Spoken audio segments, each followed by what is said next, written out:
अस्सलाम वालेकुम। आज मैं अपनी एक स्टोरी आपसे शेयर करना चाहता हूँ जो कि काफ़ी अरसे तक हम लोगों को इम्पैक्ट करती रही एज़ अ फैमिली और स्पेशली मी और मेरा छोटा भाई जो है हम दोनों को इस प्रॉब्लम ने काफ़ी ज़्यादा इम्पैक्ट किया। और ये स्टार्ट हुआ था आज से कोई तकरीबन 10 से 12 साल पहले। अक्सर ऐसा होता था कि हम लोग क्योंकि रावलपिंडी में रहते थे तो हम अपने दादा-दादी से मिलने उनके घर लाहौर जाया करते थे। हमारा घर लाहौर में जौहर टाउन में वाक़ था। तो वहाँ अक्सर हम लोग छुट्टियाँ मनाने जाया करते थे। हमारे दादा-दादी का घर कोई इतना ज़्यादा बड़ा घर नहीं था। उसमें 2 मंज़िलें थीं। ऊपर वाली मंज़िल पर हमारे दादा की बहन रहती थी और नीचे वाले मंज़िल पर हम लोग रहते थे। तो जब हम छुट्टियों में जाते थे तो हम अपने दादा-दादी के से मिलने के अलावा अपने दादा की छोटी बहन से मिलने उनके पास भी ऊपर जाया करते थे और उनको सलाम दुआ करते होते थे। ऐसी एक विज़िट के दौरान जब हम छुट्टियों में उनके पास गए हुए थे, तो हुआ इस तरह कि मैं, मेरा भाई, मेरी वालिदा और मेरे वालिद साहब हम लोग उनसे मिलने उनकी तरफ गए और हम एज़ अ फैमिली बैठे हुए थे और गपशप लगा रहे थे और चाय पी रहे थे। अचानक ऐसा महसूस हुआ मेरा भाई मेरी दाईं तरफ बैठा हुआ था और हम लोग ये आपको पता होगा मूढ़े जो पंजाब में काफ़ी ज़्यादा इस्तेमाल होते हैं, हम मूढ़ों पर बैठे हुए थे। तो हम लोग बैठे हुए थे तो एकदम से एक ठंडी-सी हवा जैसे होती है वो हम दोनों के भाइयों के पास से गुज़री और वो हवा से हमें फिर ये भी फ़ील हुआ कि जिस कमरे में बैठे हुए थे वहाँ साथ एक अटैच्ड बाथरूम भी था जिसका दरवाज़ा बंद था।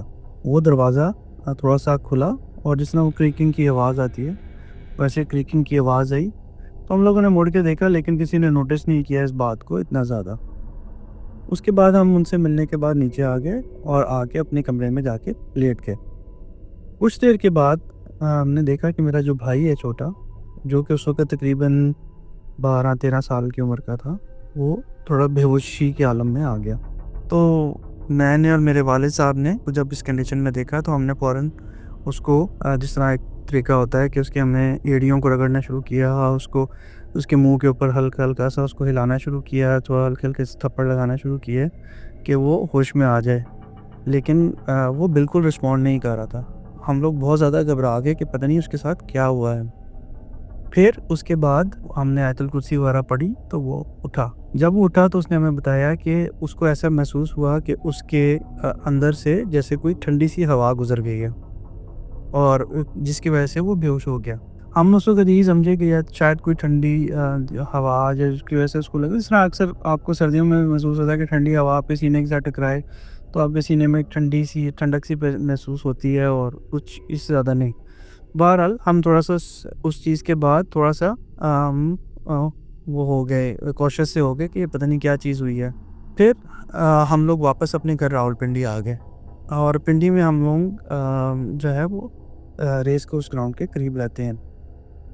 जब हम पिंडी अपने घर वापस आ गए तो उसके बाद मैं और मेरा भाई क्योंकि इकट्ठे एक ही कमरे में सोते थे, हमारे वालिद साहब साथ वाले कमरे में जो कि उनकी स्टडी थी वहाँ पर अक्सर रात को वहीं पढ़ने के बाद अपनी किताबें वगैरह वहीं सो जाया करते थे।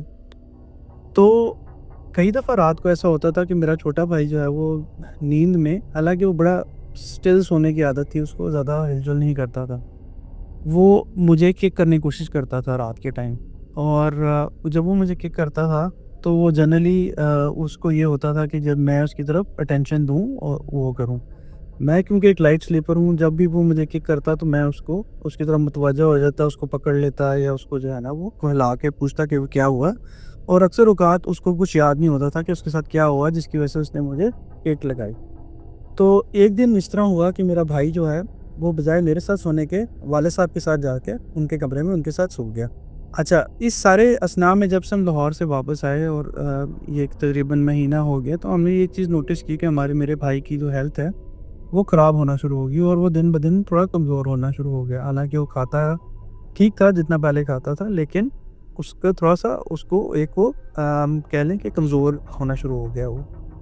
जिससे हमारी थोड़ी कंसर्न और भी इसके लिए बढ़ गई कि पता नहीं इसको क्या हुआ ऐसा कि जिसकी वजह से ये ऐसे हेल्थ भी अपनी लूज़ कर रहा है। फिर ऐसा हुआ कि मेरे वालिद साहब ने के साथ जब वो सो रहा था, तो मेरे वालिद साहब के साथ भी उसने वही किया कि उसने उनको टाँग जो है वो रात को टाइम सोते हुए बड़ी ज़ोर की मारी। तो मेरे वालिद साहब एकदम से उठ के बैठ गए जब मेरे वालिद साहब उठ के बैठे तो उन्होंने नोटिस किया और ये मैं आपको बता दूं कि मेरे वालिद साहब जो हैं वो पाकिस्तान फ़ौज में रहे हैं और काफ़ी सीनियर ओहदे से रिटायर हुए हैं। तो उन्होंने हर किस्म और कश्मीर के महाज़ पर और काफ़ी बॉर्डर एरियाज़ में उन्होंने सर्व किया हुआ है, तो वो बड़े मज़बूत असाब के मालिक हैं और ये जिन, भूत प्रेत वगैरह इस तरह की चीज़ों में बिल्कुल बिलीव करने वाले नहीं हैं और ना वो ईज़िली शेकअप होते हैं। तो लेकिन उन्होंने देखा कि जब वो एकदम से उठे भाई की टाँग लगाने की वजह से, तो वो एकदम से उठे और उन्होंने देखा कि जो है मेरे भाई के चेस्ट के अंदर से एक ब्लैक कलर की चीज़ निकली और वो सीधा छत के ऊपर चली गई। तो मेरे वालिद साहब थोड़ा-सा घबरा गए और उन्होंने आयतुल कुर्सी पढ़ना शुरू कर दी। उसके बाद वो उन्होंने ये करना शुरू किया एज़ अ प्रैक्टिस कि वो मेरे भाई को अपने साथ ही सुलाते थे। लेकिन हमने फिर क्या किया कि हमारे एक जानने वाले अल्लाह के बंदे थे, जो कि इस्लामाबाद में होते थे और बड़े अल्लाह लोग थे। हम उनके पास अपने भाई को लेके गए। उन्होंने कहा कि आप जो है इसके जो पहने हुए कपड़े हैं उनमें से कुछ चीज़ मुझे दे जाएँ, ताकि जो है उसको मैं देख सकूँ कि इसके साथ क्या हुआ है। अच्छा, हमने फिर वो जो उसके भाई की बनियान थी, वो एक उस उन्होंने हमने उनको दे दी। कुछ दिनों के बाद हम उनके पास गए तो उन्होंने कहा कि उन्होंने जो भी अमल वगैरह अल्लाह का कलाम वगैरह पढ़ा और उसके बाद उन्होंने डिटरमिन किया कि वो उन्होंने देखा कि मेरे भाई की जो वो बनियान जो सफ़ेद कलर की थी, जब उन्होंने वो अमल या जो भी उन्होंने आयत वगैरह पढ़ी तो वो लाल होना शुरू हो गई। तो वो ख़ुद भी थोड़ा-सा घबरा गए और उन्होंने कहा कि आपके बेटे पे लगता है किसी चीज़ का असर हो गया है। तो हम लोग काफ़ी ज़्यादा परेशान हुए क्योंकि हम एज़ अ फैमिली इन चीज़ों में बिल्कुल बिलीव करने वाले लोग नहीं थे। हम बिल्कुल भी इस किस्म की चीज़ों पे बिलीव नहीं करते थे, ना जादू टोने पे, ना इस तरह की चीज़ों के। फिर उसके बाद हमने एक प्रैक्टिस बना ली तमाम घर वालों ने कि सोने से पहले हम लोग आयतुल कुर्सी पढ़ते थे और सूरह फलक और सूरह नास पढ़ के तो वो फूँकते होते थे। बहरहाल हाँ, कुछ इस तरह हुआ कि हम लोग उसके बाद थोड़ा-सा कॉशियस हो गए और हमने मतलब भाई के साथ इसी तरह उसको करना शुरू किया, लेकिन मेरा भाई कॉन्स्टेंटली हेल्थ लूज़ करता रहा। फिर एक टाइम आया कि मेरा भाई जो है वो लम्स चला गया। उसका वहाँ एडमिशन हो गया, वो लम्स चला गया लाहौर में और जब वो वहाँ पे हॉस्टल में रहना शुरू हो गया। मेरे वालिद साहब और मेरी वालिदा दरअसल इस अरसे में मेरे वालिद साहब जो हैं उनको अमेरिका में एक जॉब मिल गई और वो अमेरिका कुछ अरसे के लिए चले गए और मेरी वालिदा उनके साथ चली गई। तो पीछे घर पे मैं और हमारा एक मुलाज़िम वो थे। मैं उस टाइम पे इस्लामाबाद में जॉब करता था, तो मेरे लिए पॉसिबल नहीं था कि मैं अपने पेरेंट्स को वहाँ जॉइन करता। दूसरा, क्योंकि हम 2 ही भाई हैं, तो किसी को पाकिस्तान में भाई के पास भी होना ज़रूरी था। अब मैं घर पे और हमारा घर जो है वो काफ़ी बड़ा घर है, जिसके तकरीबन 6 बेडरूम हैं और 2 फ्लोर्स पर है, वहाँ अकेला रहता था। और जिस तरह कि आपको मालूम है कि हमारे मुल्क में लोड शेडिंग वगैरह बहुत ज़्यादा होती है, तो ये वो ज़माने हैं जब इतना यूपीएस या वगैरह का इतना वो नहीं था। तो ऐसा हुआ कि 1-2 दफ़ा अपने टीवी लाउंज में जब बैठा होता था शाम के टाइम, तो ये टीवी वगैरह देखने के लिए और बिजली ने चले जाना, तो इमरजेंसी लाइट ऑन करके मैं बैठ जाता था वहाँ पे और मैं अपना बैठा होता था, कभी सिगरेट पी रहा या कभी कुछ और काम कर रहा। तो मुझे महसूस होता था कि इवन गर्मियों के दिनों में भी कि कोई ठंडी सी चीज़ मेरे पास से गुज़र के गई है। तो मैं क्योंकि ख़ुद भी काफ़ी मज़बूत असाब का मालिक हूँ और इतनी ज़्यादा जल्दी घबराता नहीं हूँ या डरता नहीं हूँ, तो मैं पैनिक नहीं होता था और बस मैं आयतुल कुर्सी वगैरह पढ़ के तो उधर ही रहता था। फिर कुछ दिन इस तरह होता रहा कि वो एक्टिविटी जो है वो तकरीबन डेली होना शुरू होगी और मल्टीपल टाइम्स दिन में वो चीज़ होती थी। तो मैं थोड़ा-सा फिर जस्ट फॉर माय ओन मतलब पर्सनल मेंटल उसको आप कहें सैटिस्फैक्शन है उसके लिए, अपने मुलाज़िम को कहा कि वो अंदर सोना शुरू हो जाए लाउंज में और मैं फिर अपने बेडरूम में जाके सो जाता होता था। तो जब मैंने अपने नौकर को या अपने सर्वेंट को ये मैंने बात कही, तो उसने मुझे कहा कि क्या हुआ ऐसा भाई कि आपने मुझे कहने शुरू कर दिया कि अंदर आके सो जाओ। तो मैंने उसको ऐसे बताया कि यार मुझे महसूस होता है कि कोई चीज़ है जो कि मेरे पास से गुज़र जाती है। तो मैं थोड़ा-सा जो चाह रहा हूँ कि मैं ये मेरा वहम हो सकता है या कुछ, तो मैं इसको ज़रा दूर करने के लिए मैंने कहा थोड़ा-सा तुम्हें अपने पास ही बुला लिया करूँ रात के टाइम। मेरे मुलाज़िम ने फिर मुझे एक बड़ी हैरत अंगेज किस्म की चीज़ बताई। उसने मुझे बताया कि जो है एहसन भाई, मैं जब रात को, और ये गर्मियों के दिनों की बात है, कि कूलर अंदर से पानी का भर के लेके जाता हूँ अपने रूम में रात को पानी पीने के लिए। तो अक्सर औक़ात वो सुबह जब मैं उठता हूँ और मैंने पानी नहीं भी पिया होता, तो वो 10-12 लीटर का कूलर जो है वो बिल्कुल खाली होता है और उसमें कोई पानी नहीं होता। फिर उसने ये भी बताया कि उसको अक्सर ऐसे महसूस होता है कि जो हमारी ऊपर वाली मंज़िल है और जहाँ मेरा स्पेसिफ़िकली बेडरूम था ऊपर, वहाँ से उसको कुछ आवाज़ें महसूस होती हैं, आती हुई। तो मैंने उसको कहा कि यार तुमने मुझे पहले क्यों नहीं इन चीज़ों के बारे में बताया? तो उसने कहा कि मैं भी ये समझता था कि मेरा वहम है, लेकिन चूँकि अभी आपने ज़िक्र किया है तो मैंने कहा मैं आपको बताऊँ। बहरहाल मैंने उसकी बात को कई अनसही कर दिया। मैंने कहा शायद हो सकता है क्योंकि ये समझ रहा हो कि मैं डर रहा हूँ, तो ये मुझे और डराने की कोशिश कर रहा है। फिर कुछ दिन के बाद ऐसा हुआ कि मेरा एक दोस्त जो है बचपन का, वो मुझसे मिलने आया हुआ था। तो उसने कहा रात के टाइम कि यार मैं तेरी तरफ ही रुक जाता हूँ, आज काफ़ी लेट हो गया था। तो उसने कहा मैं तुम्हारी तरफ ही रुक जाता हूँ और फिर हम जो है ना सुबह तुम मुझे ऑफ़िस जाते हुए छोड़ जाना मेरे घर पे। तो मैंने कहा ठीक है।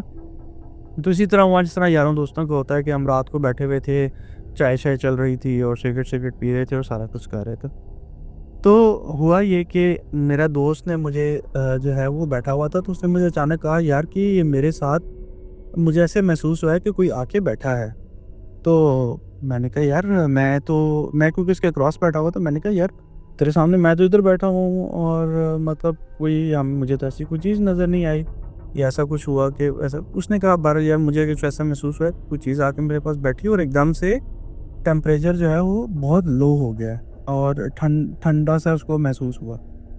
तो फिर उसके बाद मैं थोड़ा-सा घबरा गया और मैंने कहा कि वाक़ई कोई ऐसी चीज़ है, जो कि बार-बार ये इस तरह की चीज़ हो रही है हमारे साथ। अब आप देखें करनी कि उसके बाद अगले दिन जब हम सुबह उठे और हम ऑफ़िस के लिए निकलने लगे, तो जो मेरे घर की आउटर बाउंड्री वॉल है, उसके बाहर जब हमने गाड़ी रिवर्स करके निकले, तो हमें ना ऐसे लगा जैसे कोई चीज़, जैसे कोई परिंदा होता है, उसके पंजे ज़मीन से बाहर निकले हुए हैं। तो हमें वो नज़र पड़ी, तो हमने फ़ौरन ही मैंने गाड़ी रोक के उतरा और मैंने अपने मुलाज़िम को बुलाया। मैंने कहा यार ये क्या है? ये तुमने देखा है? पहले मैं समझा कोई शायद बिल्ली-शिल्ली रात को कोई आके कोई चीज़ दबा गई है। तो उसने उसने उसको खोदा, तो अंदर से मुर्गी सालम जो होती है, बिल्कुल उसके विंग-शिंग्स एवरीथिंग वो इंटैक्ट था, ना वो ज़िबा हुई थी ना कुछ, वो उल्टी अंदर किसी ने दबाई हुई थी और वो मरी हुई थी। इसके बाद हम बहुत ज़्यादा घबरा गए कि यार ये क्या हो रहा है? तो मेरा मुलाज़िम तो इतना ज़्यादा हुआ कि उसने मुझे कहा कि मैं आपके पास मज़ीद मुलाज़मत नहीं कर सकता और मैं जाना चाहता हूँ। तो वो तो उसके बाद चला गया उस दिन छोड़ के, और वो चला गया, उसके बाद मैं टोटली अकेला हो गया।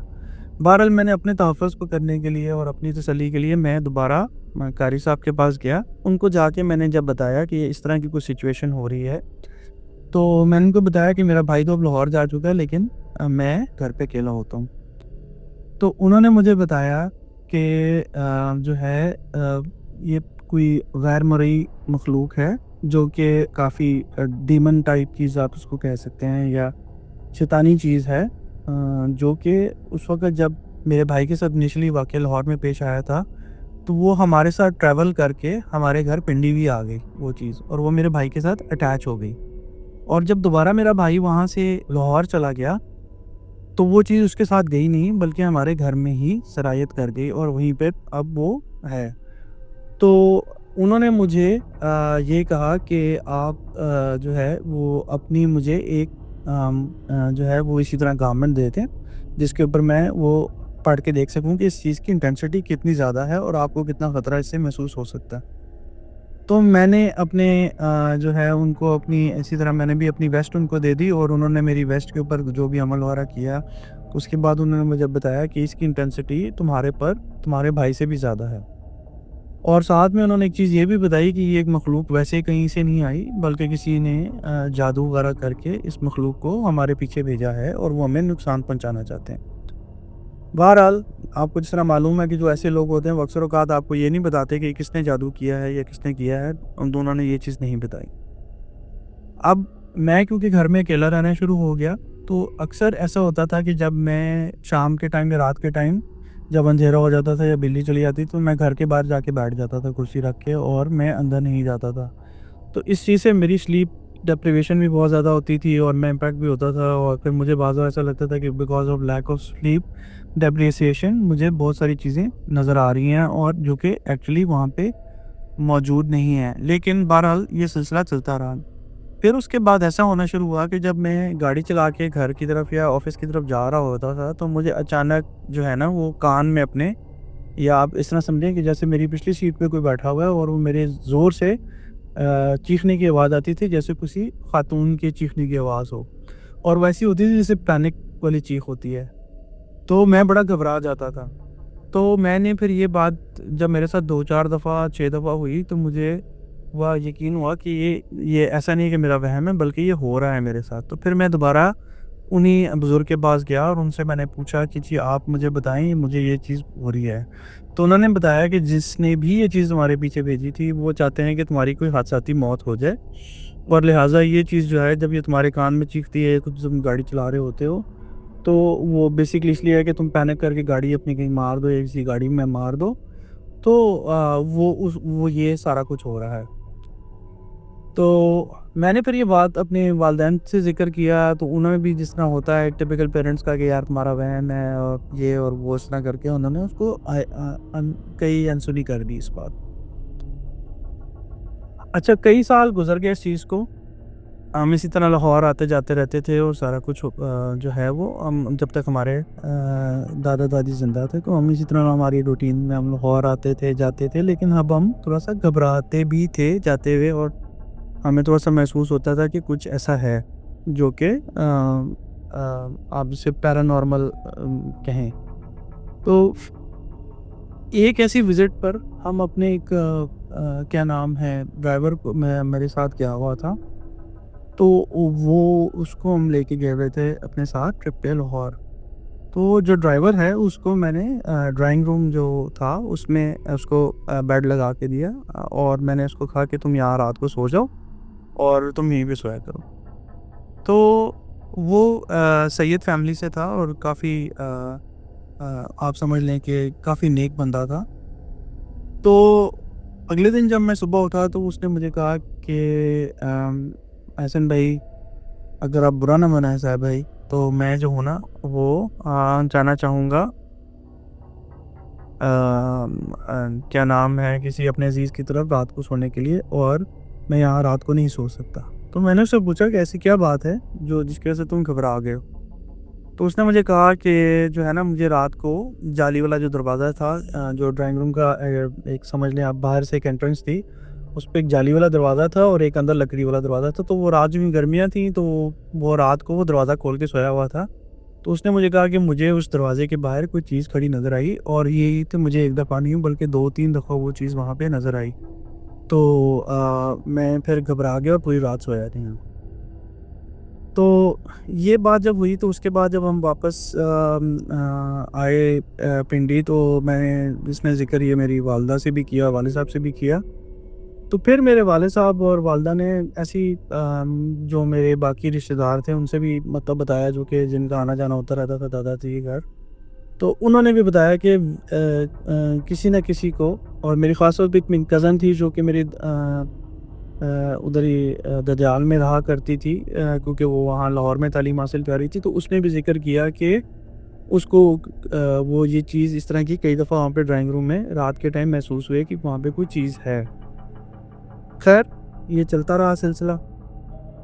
फिर कई साल गुज़र गए, और हम मतलब इसके लिए मुख्तलिफ़ तोड़-वारा करते रहे, क्योंकि कुछ ना कुछ होता ही रहता था, एक्टिविटी कुछ ना कुछ चलती ही रहती थी। फिर हमें उन्हीं बुज़ुर्ग ने एक दफ़ा बताया कि आप अपने घर के चारों कोनों में कील ठोकें, और उन्होंने कुछ पढ़ के दिया था उन कीलों के ऊपर। उन्होंने कहा कि इससे आपके घर में जो है एक हिसार बन जाएगा, जिससे महफूज़ हो जाएँगे आप लोग। बहरहाल हम लोगों ने अपनी तसल्ली के लिए ये सारी चीज़ें की, और हम करते रहे जो भी वो हमें बताते थे, या कोई दुआ वगैरह और इस तरह की चीज़ें। लेकिन ऑफ एंड ऑन हमारे साथ कुछ ना कुछ मसला होता रहता था।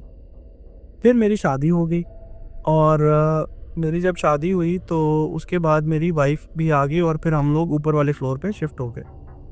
अच्छा ऐसा हुआ कि मैं इस दौरान में मेरी ऑस्ट्रेलिया की जो है वो पीआर हो गई और मैं ऑस्ट्रेलिया ट्रैवल कर गया। अब मेरी वाइफ़ को जॉइन करने में थोड़ा-सा टाइम था, तो वो अम्मी-अब्बू के पास उधर ही रहती थी हमारे पिंडी वाले घर में। तो मेरी वाइफ़ जो है वो ऊपर वाले मंज़िल पर ही सोया करती थी और वहीं पे अपने मेरे रूम में ही होती थी। तो मेरी वाइफ़ ने कई दफ़ा मुझे बताया कि रात के टाइम उसको ऐसा महसूस हुआ कि जैसे कोई उसको आवाज़ देता है। और 1-2 दफ़ा तो उसको ऐसा भी महसूस हुआ कि किसी ने उसकी आके टाँग को पकड़ा है और या उसके पैर को खींचा है। तो वो बहुत फिर डरना शुरू हो गई और उसने मतलब वो फिर नमाज़ें वगैरह पढ़ती थी। फिर उसने अल्टीमेटली मुझसे रिक्वेस्ट किया कि और मेरी वालिदा से भी रिक्वेस्ट की कि जी मैं अगर नीचे ही सो जाया करूँ, तो वो फिर नीचे सोना शुरू हो गई मेरी वालिदा के पास। लेकिन जब भी वो कभी ऊपर जाती थी तो कुछ ना कुछ उसको महसूस होता था जैसे कुछ सीढ़ियाँ उसके पीछे चढ़ के ऊपर आ रहा है इन चल, तो काफ़ी ज़्यादा घबरा गई और अल्टीमेटली फिर उसने कहा कि जी मैं जो हूँ ना वो अब नहीं मतलब यहाँ पे स्टे करना चाह रही, तो मैं कुछ अरसे के लिए अपने पेरेंट्स की तरफ चली जाना चाहती हूँ जब तक कि आप ऑस्ट्रेलिया नहीं आ मैं ऑस्ट्रेलिया नहीं आ जाती। खैर मेरी वाइफ़ जो है फिर वो मेरे पास ऑस्ट्रेलिया आ गई और क्योंकि जब से मैं ऑस्ट्रेलिया आया तो फिर मेरे साथ भी ये चीज़ यहाँ पे नहीं हुआ, कुछ इस किस्म का वाक़या हुआ। फिर जो है लेकिन मेरे भाई के साथ ऑफ एंड ऑन ये सारी मसाइल चलते रहे। फिर जब मेरा बेटा पैदा हुआ बड़े वाला और उसको हम लेके पाकिस्तान विज़िट के लिए गए, तो तब जो है वो मेरे बेटे के साथ इस तरह हुआ कि क्योंकि वो उस वक़्त साल, सवा साल का था, तो हमें एक्सप्लेन तो नहीं कर सकता था कि उसके साथ क्या हुआ या उसने क्या देखा। लेकिन वो किसी चीज़ से डर गया और बहुत ज़्यादा बीमार रहा उस ट्रिप के ऊपर और उसको हर वक़्त बुखार चढ़ता था, उतरता था और वो रात को बड़ा बेचैन होके उसने सोना और रोता रहता था। तो हम लोगों को यकीन था कि यार ये फिर वही चीज़ जो है वो उसने मेरे भाई के ऊपर भी जिस तरह हुआ था उस तरह मेरे बेटे के ऊपर भी उसने कुछ उस हावी होने की कोशिश की है। अच्छा ये सारी चीज़ें चलती रहीं। अब मेरा बेटा जो है वो थोड़ा बड़ा हो गया हुआ है तो उसने कहा एक दिन मुझे कि बाबा मुझे ये बताएं कि जो हमारी दादी की बेटी है वो क्यों नहीं हमारे से बात करती, हमसे क्यों नहीं मिलती? तो मैंने उसको कहा कि बेटा मेरी तो कोई बहन नहीं है। तो उसने बताया मुझे कि नहीं, जब मैं पाकिस्तान गया था आप लोगों के साथ तो मुझे वहाँ पे एक ऊपर वाले फ्लोर के ऊपर येलो कलर के कपड़ों में एक लड़की मिलती थी और वो मुझे कहती थी कि मैं इसी घर में रहती हूँ और मुझे वो कहता है कि मुझे ऐसा लगा कि वो हमारी दादू की बेटी हैं। तो बहरहाल उस ये चीज़ सुनने के बाद हम काफ़ी ज़्यादा खौफ़ज़दा हुए और फिर हमने जो है वो मैंने अपनी वालिदा को भी बताया। अच्छा मेरी वालिदा इस सारे एपिसोड में एक ऐसी थीं जिनके साथ मतलब ये चीज़ें नहीं हुई। मेरे वालिद ने भी विटनेस किया, भाई ने भी किया, वो किया। तो हम अपनी वालिदा को छेड़ते होते थे कि भई अम्मा ये जो है ना, ये क्या नाम है, जिस तरह हम आपसे डरते हैं उस तरह ये भी आपसे डरती है और आपके पास नहीं आती। अच्छा, आहिस्ता-आहिस्ता फिर मेरा क्योंकि भाई भी मूव आउट कर गया, मैं भी मूव आउट कर गया हुआ था, तो अम्मा अम्मा और अब्बा अब अकेले ही उसी घर में होते हैं। तो मेरी वालिदा ने क्योंकि लॉन्ड्री रूम ऊपर बनाया हुआ है, तो वो अक्सर रात के टाइम वो लॉन्ड्री करने ऊपर जाती होती थीं। तो 1-2 दफ़ा मेरी वालिदा को फिर ऐसा महसूस हुआ कि कोई चीज़ है जो कि उनको फ़ॉलो करती है ऊपर जब वो जाती हैं। तो उसके बाद उन्होंने भी घबराना शुरू कर दिया।